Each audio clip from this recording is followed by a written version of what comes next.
Hey guys, this is Locke. In this video, I'm going to show you how well Homa pairs with Safiyah. This idea is actually based from one of my YouTube commenters. His name is Noah Y. Shenlong. He commented on my last video and gave me the idea. I apologize if I'm butchering your name, but thanks for the idea. It's actually really great. Commented on it, I tested it out, and it works really well. So I thought I would show it to you. So just to set the scene here, one of these enemies, this guy, is marked with the Hangman's debuff, while this guy over here is not. The further one is not, the closer one is. And what I want to show you is the carnival skill that Homa is going to use. So this skill, if you just read what it does, it's going to attack first with Homa's attack. Then the next time it's going to attack with whoever Balur is hovering on. And what I want to say is that that second attack actually counts as that ally's attack. So if Balur is on Safiyah, when I cast the skill, Homa's going to attack, and then Safiyah is going to attack. And because Safiyah is the one that's attacking, Safiyah's trait is also going to trigger. So what that means is that this Thorny Rose is going to trigger. It's going to heal Safiyah for 75% of her health, and it's going to deal 24% of damage to whoever has that Hangman's debuff.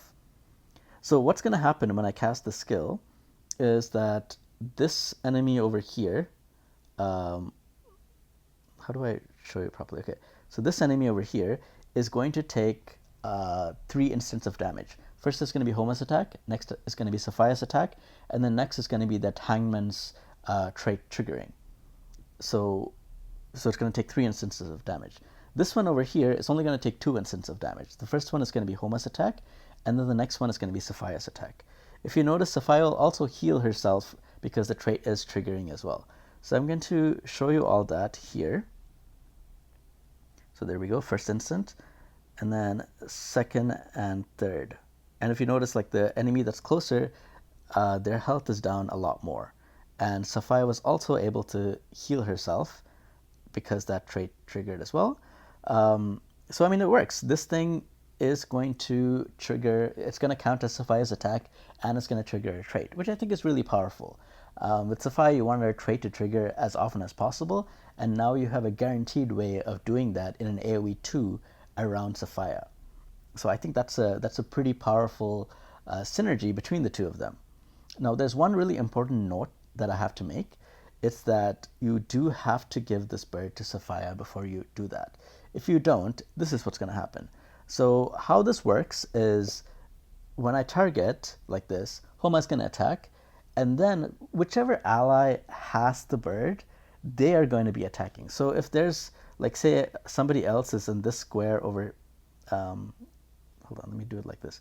If there's somebody else that's in this square over here, that guy is going to attack for an AoE 2 around that person over there. So because of that, if I want this to happen, I need to make sure that Safiyah has the bird. If I don't give the bird to anybody, Homa is assumed to have the bird. So I'm going to cast the skill right now without giving Safiyah the bird, just to show you as a demonstration. So what's going to happen is that these two enemies are going to take 1 instance of damage from Homa, and then that's it. There's going to be a second hit that happens, but that's going to be centered around Homa, and it's going to attack only that rock. So I want to show you here, just to, show you what happens.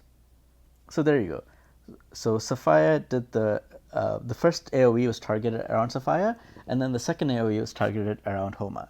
So if you want to make sure that Safiyah is the one attacking, make sure that before you cast the skill, you want Safiyah to have the bird. Otherwise, this is not going to work. Now, I also want to say that this skill gives the target that Balur is on disturbance. And disturbance that you dodge the first attack, the first single target attack. I found it a bit glitchy, to be honest. Like, sometimes it works, sometimes it doesn't. I'm not sure why. Like right now when I did it, as you saw, the attack that came, actually, these guys are attacking multiple times. Maybe that's the reason. Okay, it attacks 2 times. That's why. But sometimes this guy attacks, and he only, like, he does an AoE attack, which he just used, right? And then the next time he's going to come up and attack, and he's going to do a single target attack. For some reason, sometimes Safiyah dodges it, and sometimes she doesn't. And I'm not sure why. It seems a little bit glitched. If anyone knows why this single target attack, and it's only one hit, Safiyah is getting hit by it when she has disturbance, I would be, it would be good to know. But if it works like it's supposed to, Safiyah is going to dodge all the single target attacks with this skill. So that's the first turn. And then with disturbance, which lasts for 2 more turns, she's able to dodge 1 more attack each turn. So in 3 turns, she's able to dodge at least 3 times. I mean, with this one, she can dodge infinitely. And then with the other 2, she can dodge 1 turn and 1 turn. So there's an additional little bit of synergy there with the 2 of them. And then if I was going to build a whole team out with this, I would really look to try to figure out how to make Homa's cooldowns lower. So I'm just going to go to that skill to talk about it a little bit. Because this skill has a cooldown of 4 and it has an energy cost of 3. I would probably use Homa alongside the Flag of Convaleria, and if I have Cocoa or Akambe, it might be good to pair either one of them with Homa as well to be able to bring this cooldown down even faster so that I can use it more often. And Safiyah is also going to be able to benefit from the cooldown reduction as well, because again, this one has a cooldown of 3. If you're going to bring it to 2 or 1, you can get these dodges in a lot more. And now Safiyah is not only just dodging and attacking with the dodge, but she's able to do, as these enemies are clumped around her and attacking her for Safiyah to dodge, the next turn, the follow-up turn, you can use Homa to use this skill to attack, with Homa's skill, to attack with Homa's attack, and then Safiyah's attack, and then the trait, and if they are not dead, but if they are low enough, the Settlement of the Hangman will also trigger. So you can get a lot of these attacks in. So you can get a lot of these attacks in with Safiyah, and it's a really powerful combo to me. So if you don't have a Gust, or even if you have a Gust, it might also be worthwhile to think of making compositions where you're pairing Homa with Safiyah, because I think this is a very strong combo. And if you're adding Cocoa into the mix, and like my Cocoa is five stars now, but I think a lot of people are less than 50 shards away. If you got her on the first day of her release, I think you're less than 50 shards away from completing Cocoa to 5 stars.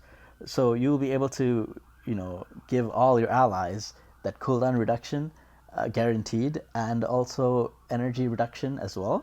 So you're going to be able to make this combo work a lot smoother and work more often. So I think it's going to be a really strong composition, having Safiyah, Cocoa, and Homa on the same team. You can also add in August or whoever else you want to. You can add in Iana, whatever else you need.